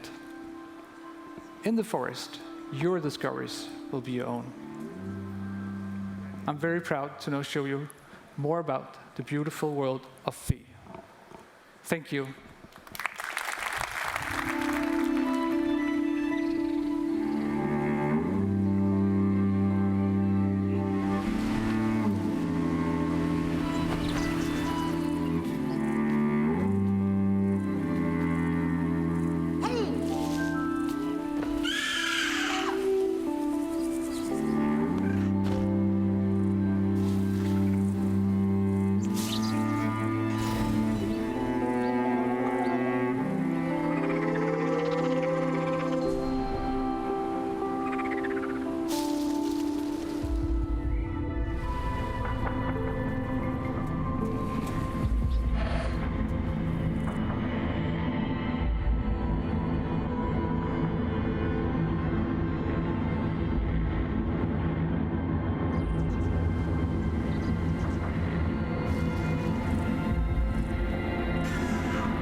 everyone. It's great to be here to talk about our Star Wars games. Right now, we have teams across the world creating a wide range of Star Wars games for all types of Star Wars fans. These teams are being led by some of the creative minds who have made some of our favorite games of the last decade. And now they're channeling their talent and passion to bring you all new experiences that will span many corners of the Star Wars universe for years to come. Let's break it down. Already today, you can play Star Wars Galaxy of Heroes, Star Wars The Old Republic, and of course, Star Wars Battlefront. Each of these games are live and getting fresh, new content all year long. Next year, you're going to get a new installment of Star Wars Battlefront. Led by DICE in collaboration with Motive, we're building on the foundation of the first game. We're listening to our players and adding more of what you want, including content from the new films. Then coming in 2018 is a new action-adventure game from Visceral Games. Amy Hennig and team are creating an original narrative in the Star Wars universe with new characters. And beyond that, we've got more amazing projects in store, including one from our partners at Respawn Entertainment. They are exploring a different Star Wars era in their own third-person action-adventure game. We can't wait for you to play these games. I can't wait to play them myself. Here's a special peek behind the curtain at the EA Star Wars games we're working on with Lucasfilm. Thank you, and may the Force be with you.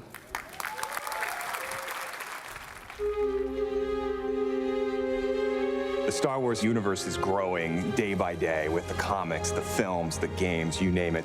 And to be a part of that and to work with Lucasfilm is incredibly exciting. So what we're really trying to do at EA is cater to different areas of the Star Wars universe and create different game experiences that are tailor-made for those fans. With Star Wars Battlefront, we wanted to really be able to bring people into the world of Star Wars like never before. What excites me now is bringing in more characters, more planets, more environments, more eras. And that's why we're super happy to have both Motive Studios and Criterion contributing in significant ways. There's no point in making something in the Star Wars IP if you're just going to do what's been done before, right? So it's a fantastic opportunity for Motive to really tell the world what we're about. And we're going to bring that to Battlefront, which is, it's crazy. It's incredible. As a studio, our promise to gamers is ultimately gameplay first. We all demand that the game has these huge wow moments that translates really well into the Star Wars universe. We're going to deliver that Star Wars awe like fans have never seen before. With Star Wars Galaxy of Heroes, we talked a lot about how we grew up as kids with Star Wars, and we collected toys, we'd bring them over to a friend's house, and we'd set up these battles where sometimes it was what we'd seen in the films, and sometimes it was just this random mashup of stuff that we wanted to play from our own imagination. Our aim is to bring in characters from all the films, all the TV shows, and even beyond.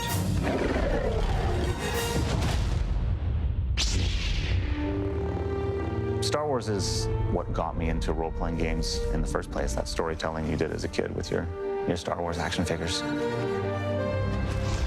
With Star Wars The Old Republic, the choices you make, the freedom you have, that's really at the heart of a BioWare game.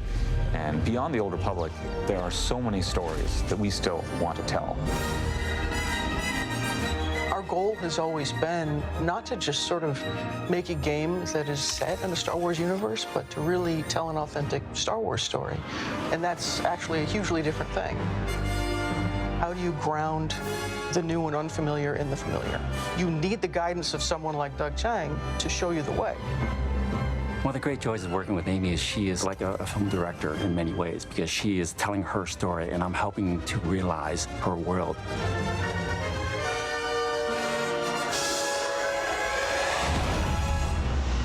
EA has some really exciting plans in the works for the Star Wars portfolio, and what we're doing is bringing in talent from across the industry and letting them loose. We have completely different games on the horizon, and I just hope that every fan walks away going, wow, I never thought they were going to bring my Star Wars fantasy to life.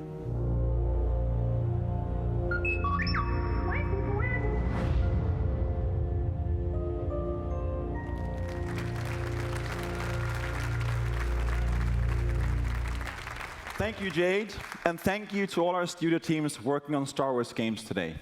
So, here we are, one last game. Let's talk Battlefield 1. You might be wondering why I'm up here again. Well, my journey with Battlefield started over 2 decades ago, when DICE was still a small indie studio. We were dreaming about conquering the world and sharing our games with more and more players. Now, I've been involved in each and every part of this series, and it's humbling to serve a Battlefield community today that has grown to more than 60 million players around the world. That is truly incredible, so thank you. It also means that we have a great responsibility to deliver on the promise of Battlefield with every game. We have to take creative risks, to pioneer. So we knew from the start that Battlefield 1 could be no ordinary game. Now, let me tell you a quick story about the inception of Battlefield 1. A few years ago, 2 guys in our studio at DICE in Stockholm, Stefan Strandberg and Martin Kopparhed, kept telling me that they had the concept for the next Battlefield. And each time we met, they showed me more and more ideas from the team. Now, I'll be honest, I was skeptical. I was like really skeptical. And I told them, I don't think we have it yet. But they kept pushing, they kept coming back. And then one late night in Stockholm, they brought me a very special pitch. An absolutely mind-boggling pitch, unmistakably Battlefield, and set in a very unique take on World War I. Right then and there, that's when we knew we had to make this game. So when you stand here introducing a game like Battlefield 1 to tens of millions of dedicated players, you know the risks were worth it.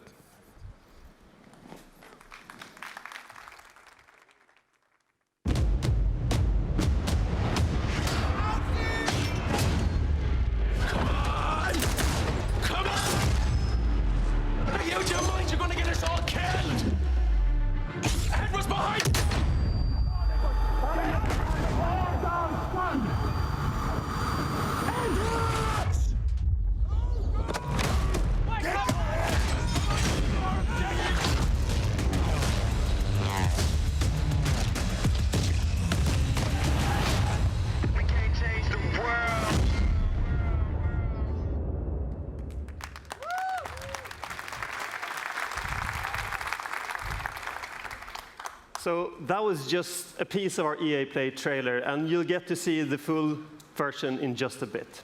But first, I want you to know that our team at DICE in Stockholm has huge ambitions for Battlefield 1. We've set out to deliver an epic and unforgettable experience for our players. And the result is a dynamic experience where no battle is ever the same. But as talented as our DICE team is, it is you, the Battlefield community, that powers the team. That is why at the world premiere last month, we revealed Battlefield 1 alongside our players. We want the community to be part of this every step of the way. And today marks another exciting milestone in the road to Battlefield 1, our first in-depth look at gameplay.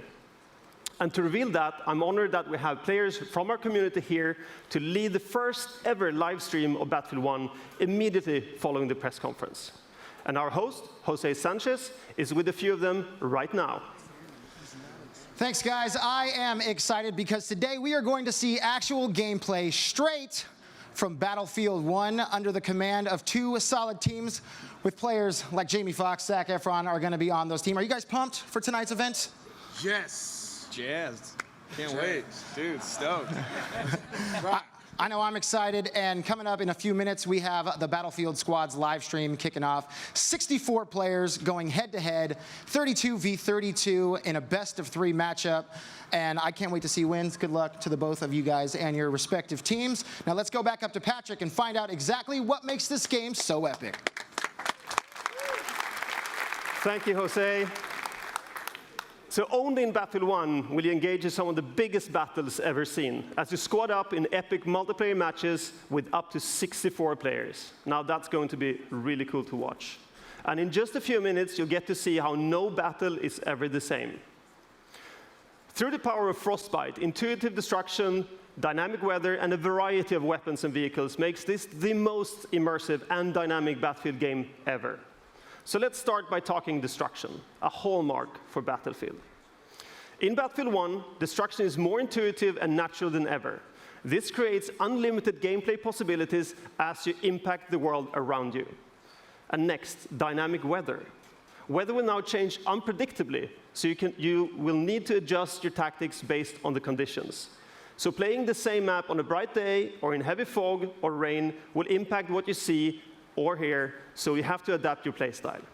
And finally, an impressive variety of weapons and vehicles add to the range of experience you'll have on the battlefield. And most notable, the introduction of the ultimate vehicles, the behemoths.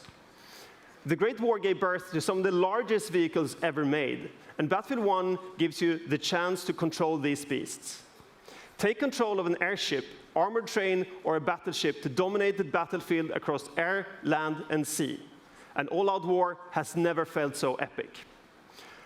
When Battlefield 1 launches on October 21st, worldwide, you will experience destruction, weather, and a variety of weapons and vehicles that ensure no battle is ever the same. And for those of you who are Battlefield insiders, you get an early access to experience this firsthand during the open beta later this summer. All right, in just a few minutes, the Battlefield Squad's live stream will begin. But first, let's take another look at Battlefield 1. Thank you.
We're going to change the world indeed. It looks absolutely amazing, Battlefield 1. So that's our show. We have Battlefield 1 playables right behind me here in London. We've got Titanfall 2. We've got FIFA 17. We've got Madden 17. We here in London are going to have a great time tonight. We're here through midnight. It's going to be phenomenal. Andrew, I'm sure you're going to have the same there. Back to you in Los Angeles. Thanks, Peter. All right, so that's our show. And now the way I see it, I'm the only thing standing between you and an hour of Battlefield 1 gameplay. So let's keep this quick. Thank you everyone for joining us today. Thank you to all of you here in Los Angeles. And of course, thank you to everyone in London as well. We're just getting started here at EA Play, so stay with us. There's a lot more to come. And now it's time to play. Thank you.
All right, there you go, folks. That's 1 down, 5 to go. EA's conference. Okay, let's all put up our virtual scoreboards for that. Out of 10, Scott Butterworth, what are you going to give Electronic Arts?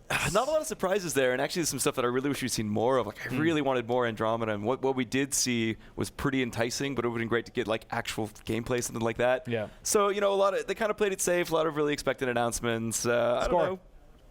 We go 6. Okay, generous, Lucy. I'm gonna go 7. No, because they had a couple of really nice things that everyone seemed to ignore, like the EA originals. All right, that's they were very talking true. about giving money to charity, all that kind of stuff. Working with special, the old money to charity trick. working with special effect, and of course, I completely loved the Andromeda and the fee.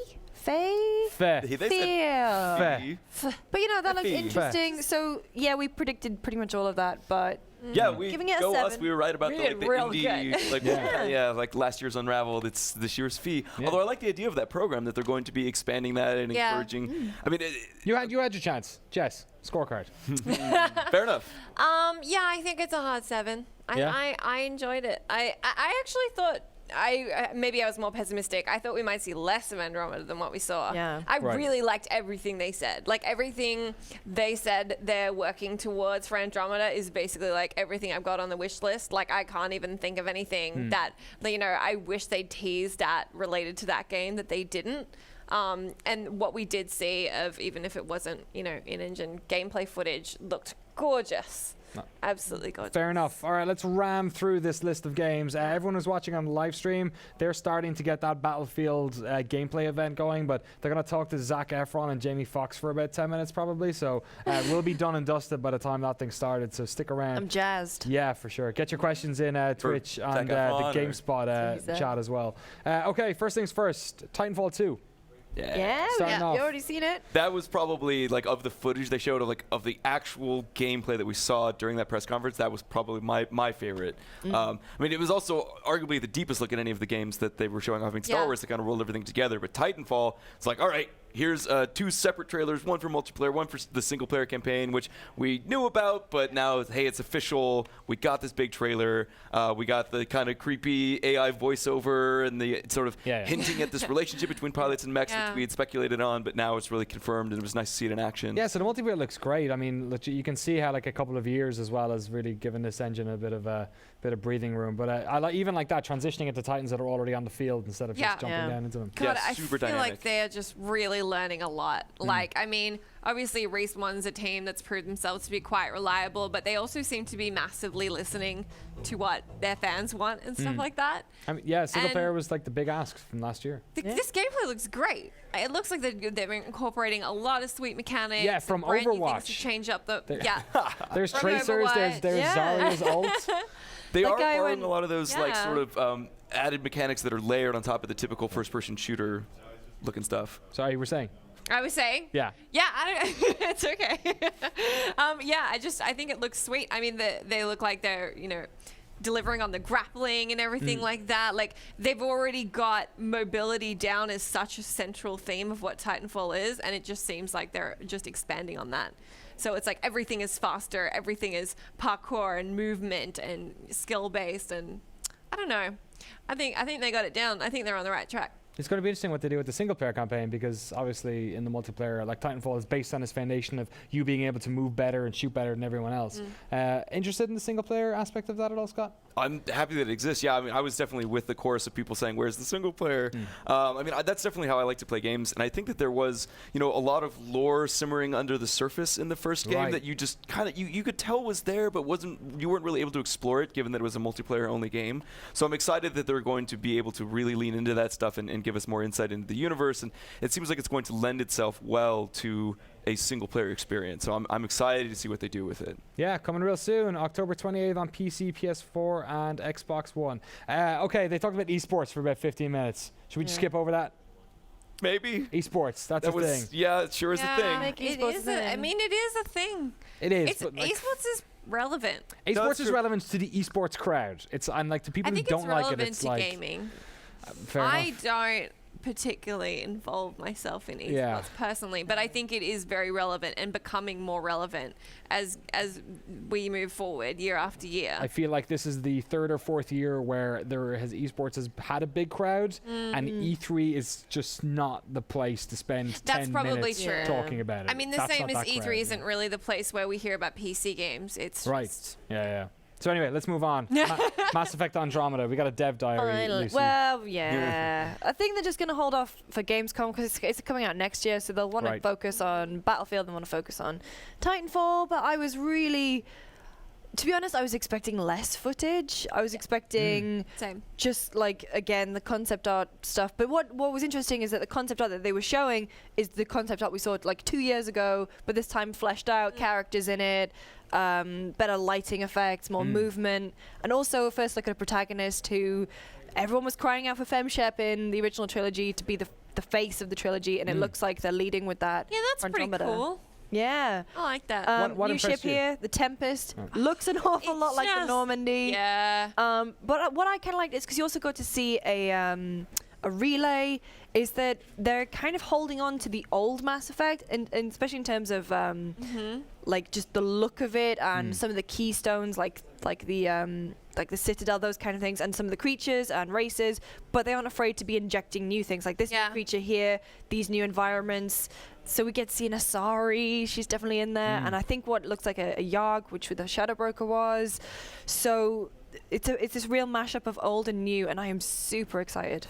I'm getting the impression, like, I think planet exploration is going to be great. I mean, because we know the Mako's on board. We've known that for a while, which means I'm sure we're going to be back on the ground again. And that's been less of a focus, more on the cities and things like that, Presidium and all that. So I think that's going to be awesome. And just like how dedicated they seem to be to how alien everything is going to be, ironically, because we're the alien. But I think that's going to be great. We're going to see less humans. We're going to see them branching out more. I think like trying out, different themes of planets, different races, and just, they know they can deep dive into lore and into like just completely invented spaces, and that we're going to lap it up. Yeah. So I think like because they've got all that backing, we should see some super good shit. Exciting stuff. I mean, it'd be great if we saw some more of it at the Microsoft and Sony things tomorrow, yeah. but we'll have to wait and see. FIFA 17, they showed a bunch of that as well to a crowd in London who presumably doesn't really care all that much about football because the Euros were literally on.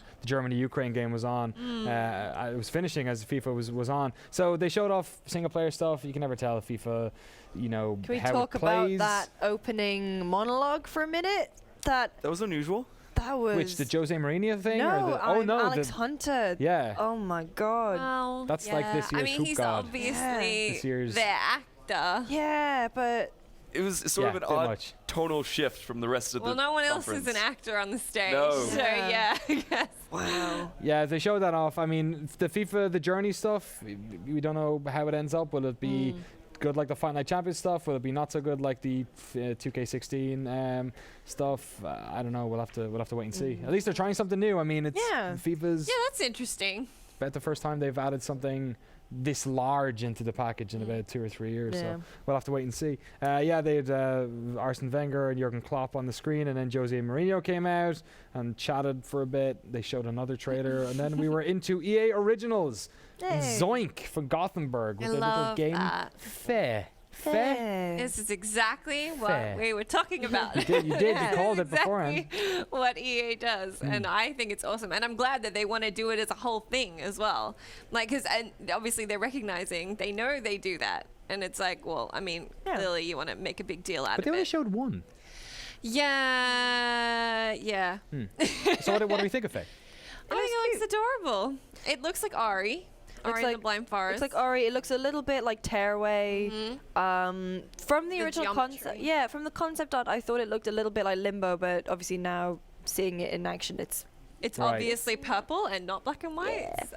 I feel like I've played this game about 6 times over the past 2 years, though. Do you reckon? We're kind of, I feel like we're really getting to the bottom of the well of the adorable little critters. Pinging like and platformer thing. Yeah. See, I'm yet to get sick of that. Right. Okay. So I'm just cynical when it comes to those. This looks scary. These dudes, the big towering guys. They're red. Obviously, the kind of look like the things from Recall. The foes. Yeah. Right, yeah. they're kind of creeping me out. So there you go. That's fair. Yeah. The most interestingly named game we've seen today, for sure.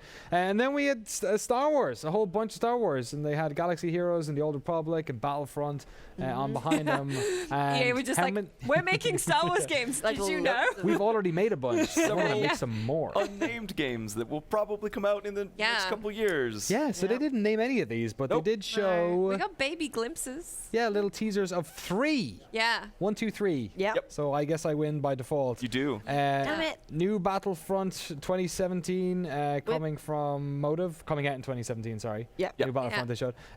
New action-adventure game coming out of Visceral. Then they had Respawn's third-person game, which they said was in a different era. Yeah. Yeah. Which could kind of mean anything. I mean, there's a big timeline to work with, so. Yeah, and the whole thing kind of felt like one of those like paper announcements where they use this to like get a lot of talented people to come and help them make these games. You call that one actually, Lucy. There was like an X-Wing or a TIE fighter in virtual reality. VR. No, that was. Oh, was that you, Scott? Oh, I said X-Wing. Nice. TIE fighter. You said. Either way, we definitely talked about it, and there was a little glimpse of it just there that certainly looked like someone in a headset. So that guy there, an X-Wing. This guy used to work on Far Cry 4. Right. So it'd be interesting to see if he went straight from that to Motive or Respawn, wherever that was. Respawn's looks interesting because they're all about the lightsaber fights, and I'm instantly thinking, oh man, I'd love to play some more Jedi Knight multiplayer. That guy watching the lightsaber fights right now is just really intense. So he's loving it. Loving it. Yes. Stig Good old Amundsen, Stig. massive fan of those sabers. And then they went into Capital Games a little bit with what they were up to up in Sacramento. But yeah, we saw a little sneak peek of 3 seconds of Amy Hennig's one. Of Amy's game. Looks all right. Yeah, Wait, is that 4? And it's pretty. Well, like the marketplace for there's like 11. Yeah, good so point. many Star Wars games. I'm excited for that. Nice to get some FaceTime for both Amy and Jade, both spearheading huge Star Wars projects. Leading the charge on both of those. Yeah. And they also sort of said that there was a bunch more content coming to the Old Republic and to Battlefront and stuff like that. So, yeah, I mean, EA's making a lot of Star Wars video games right now. Yes, they are. And hopefully we'll see some more gameplay of some of them. I just felt a little bit like, oh, you gave me enough. Yeah, I got the blue balls. You gave me enough that I can't complain, but like not enough to satiate me. Expect different segments, like at least a little bit of something. Yeah, like a montage. I guess it was too much. Titles would have been good. Yeah, Yeah, I had no my titles. fingers crossed for Visceral, but oh well. Yeah, we'll see. I wonder if the next Battlefront will still be multiplayer focused, if they're just going to let like the Visceral game kind of handle the single player side of things. Right, yeah, I wonder if they tip their hat like Titanfall have as well. Guess we'll have to wait and see. We have to wait to see this little bit of this 3 seconds of hot gameplay action, though. Very important. Yeah, so. Everyone just sit quietly. And wait. I know, right? It's just thinking, yeah, okay, we got. Look at here we go. Yeah. Look at that high dynamic range. I mean, boom. it's real pretty. There you go. Real pretty. It's very suggestive banners waving in the wind. Yeah. Little details, you know. Yeah. And then that was it for Star Wars for a little while. And Patrick Bach came out and they showed. It was kind of weird. They showed like a very short single player like snippet from the trailer. 15 seconds? Yeah. I'm not sure why the false start there. That was a little odd. Like, we're going to tease you with it, and then we're going to show you the full thing in 3 minutes time. That's I don't quite get the whatever. It doesn't matter. Well, once they finally showed the full thing, it looked pretty cool. I like the idea that we're going to be piloting like Zeppelins and apparently an armored train or like the behemoth vehicles sounds very cool. I wonder if they'll do anything like 2142's Titan mode where you had like a big, ship that you had to like take down. I wonder if that'll be part of the multiplayer perhaps. This trailer looks alive. Have any of you guys seen Lebanon, that movie? I've not. It's like the Israeli tank movie where it all takes place inside of a tank. Oh, There's kind of a lot of that happening there with like all these dudes crammed in there. So I wonder if maybe that's part of the single player campaign perhaps, stuff. Looks great though, doesn't it? But the single player is from different people's perspective, right? So I imagine you'll get to play as the Harlem Hellfighters. The Harlem Hellfighters, the British. Do we get to play as Germany? Right. Russia? No, there's like Bedouin tribes they had in like chasing after a train. That's like seems a little get out of our outmatched. desert. Yeah, that's maybe not the definitely- smartest tactical. Feels like a heightened World War One. I mean, Right. because we did at the start, they were like, we're doing like a take on World War One. Yeah. Yeah. Which is like obviously, I think it's just them being like, we got World War I, and I do think they've already said they've gone to a lot of effort to research what was actually used in combat and stuff like that, and incorporate heaps of that into the game. But I think it just means at the end of the day we're playing a Battlefield game, and it needs to be a Battlefield game. So I think people were quite worried that like we're so accustomed to all the drones and the high tech that like it would be seen as a step back and like be slow paced and whatever. But from this trailer, at least from the cut of this trailer, definitely doesn't seem. I think we can expect high energy. Yeah. Yeah, look at this nonsense. It's ridiculous. Just high energy with horses and tanks.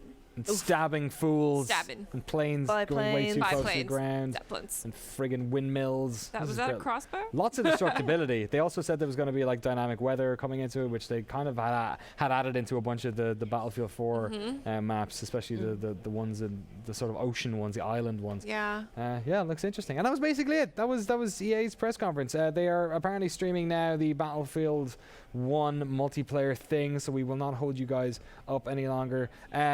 Before I let you guys go, what was your favorite thing you saw in EA's conference? First of all, Mr. Butterworth. Titanfall 2. Okay. Excited for that. I reserve the right to change that to Andromeda when we see more of it. Right, fair enough. Lucy, what about Andromeda. you? Okay. And Jess? Yeah, Andromeda. They're gonna do it. I have faith. Yeah, we didn't. I am the optimist. Speaking of faith, no sign of Mirror's Edge at all, actually. Oh, it just came out though. You know, good point. At home playing. Yeah, but usually they go like, "Hey, and we just released this one." Please go buy it. No DLC or anything. Yeah. It'll probably be playable on the show floor or something just to remind people. Yes. Hey. Yeah. But it'll be like Uncharted or The Last of Us that year. Okay, so that's the show for now. That is 1 down, 5 to go. Make sure you hit that subscribe button, hit that follow on YouTube, hit that follow button on Twitch if you're on there. If you're watching on GameSpot, stick around, folks. We will be back at 6:30.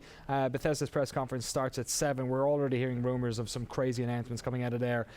Not stuff that leaked last week, so you may want to tune into that. Pretty late for the Europeans, but it'll be worth it, I promise. We will be live right here on GameSpot.com/E3/live or on Twitch and on YouTube from 6:30 Pacific. That is 4 hours from now. Do the math. Thank you so much for watching, and we will see you then. Take care.